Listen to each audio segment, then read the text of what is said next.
Yeah, I don't. JJ does. She's almost 2, so she used to sit there and listen to me sing her songs. Now she does not, because it's like, you know, oh, Daddy's playing the guitar. That's great. Toys. So maybe in the future she'll start listening to me again, but right now it's no. She would rather either play with toys or watch cartoons or chase me. That's our new thing. We do this chasing thing where, and of course I have to like run like a clown to get her attention. It looks like this. So I'll look at her across the room and I'll go, and I'll start slowly backing away and her face just lights up and she's like, oh, it's on. And then I'll just do I'm not kidding, I have to do this.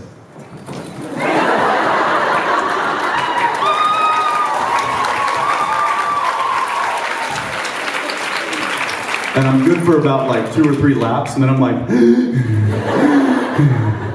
Daddy needs a snack. But she just screams at the top of her lungs, and it's like, it's chase daddy time. But what ends up stopping it generally is my big dog, Oscar. He thinks it's time to play chase too.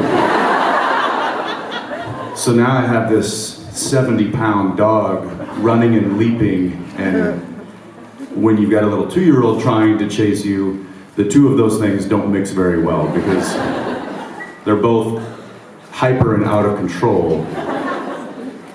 But Oscar thinks it's fun to chase and then grab with teeth. So I generally have to tackle him and put him down, and then JJ just jumps on both of us. And that's my life when I go home. Yeah.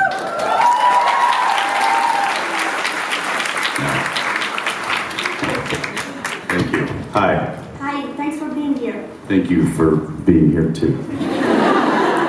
You were at the Tough Mud a few weeks ago, so I just wanted to know, how did it go? I'm still recovering. It went great. It was a wacky idea that I brought to the table. I didn't come up with it on my own. A friend of mine had asked me to do one a couple of years ago, and I wasn't available to do it. And then I was discussing it with Misha and Jared one day. I was like, we should do something stupid like that one day. And then it became like, okay, yeah, let's do it, set it up. And so we had actually set it up to do last fall in Portland, and Jared obviously got hurt over the summer.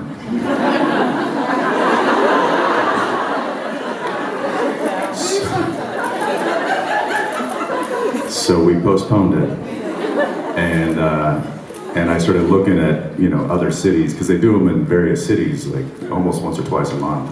And then I saw that there was one near Austin. I knew that we were going to be there, and that made a lot of sense for us. And I kind of put the word out to the other guys, and a lot of them really wanted to also be a part of it. Tama wanted to be there, Sebastian wanted to be there, Gil wanted to be. So there was a lot of guys that couldn't make it. Matt Cohen wanted to be there.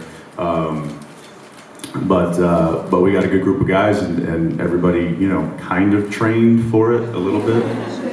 I think if we were actually running a competition, that it would have been a lot more difficult, but it was a nice kind of bonding thing for the guys to do, and there is video of it.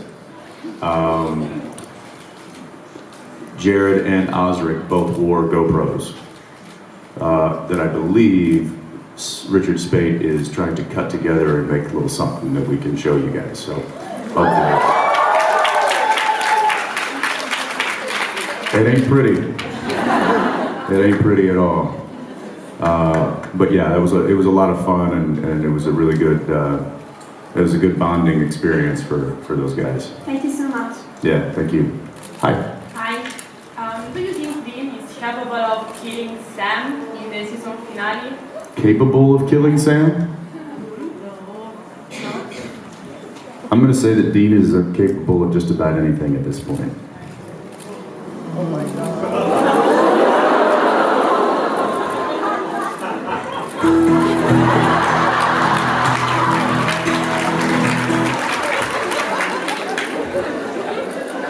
Thank you.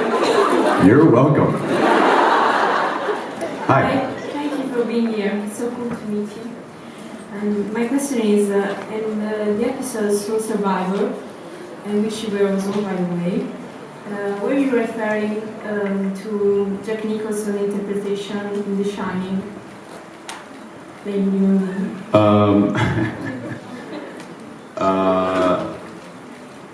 No, but that not specifically, but that's interesting because that's one of my favorite performances by an actor. Period. One of my favorite movies. And you know, the inspiration that I get a lot of times to make certain choices with a character are sometimes inspired by what I have seen in the past. And sometimes I may not know that.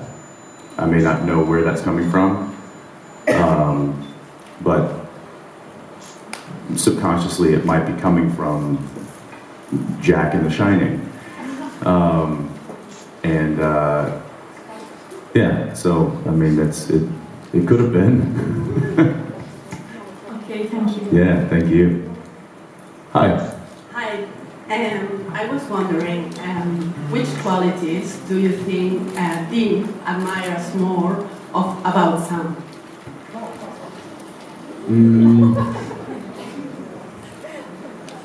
His height,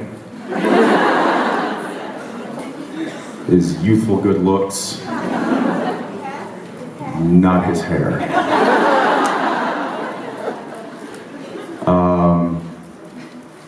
I think his, Dean probably wishes that he had a little bit more of Sam's analytical skills. That he could analyze things a little better than he does, because it's obviously gotten Dean into trouble before, just, you know, acting without really thinking. Although that's, you know, one of the reasons I love Dean is because